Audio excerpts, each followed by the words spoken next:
In Matthew 25, Jesus tells us what we do for the least of these, we do for Him. We please the Father when we give food to the hungry, drink to the thirsty, shelter to the homeless, and clothing to the naked. That is what happens every day at the Open Door Mission.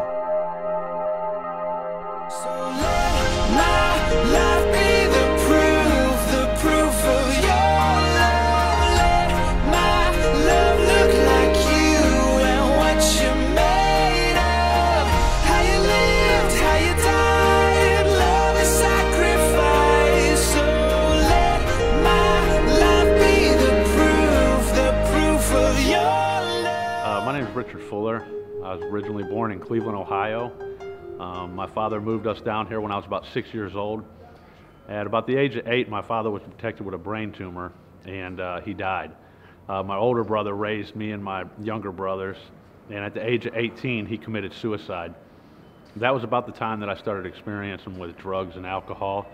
I got off into crime at the age of 20. I was headed to prison on a 10-year sentence. After doing 8 years of that prison sentence, I pretty much grew up, was raised in prison. The criminal mind was just a way of life for me. I was released back out into society, and at the age of 30, I got married. After 10 years of struggling, I had a failed marriage. I had failed kids. I was just walking around hopeless. I didn't know who I was or what my direction was.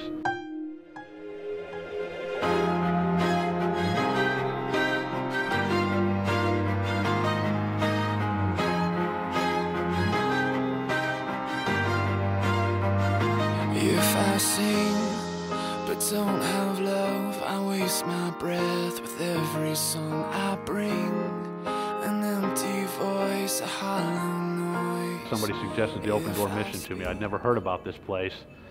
So I came through the gates.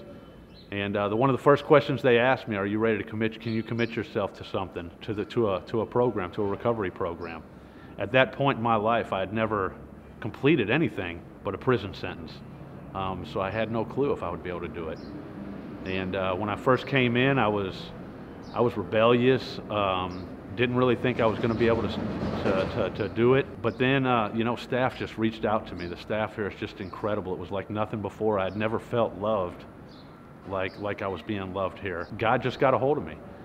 And I started applying the principles and the different teachings that they had going on here to my life, and really just dove off into it and gave myself to it and said I had nothing to lose. It's not just a program where you go through it and you get through it and it's about numbers and then you're back out there on the streets.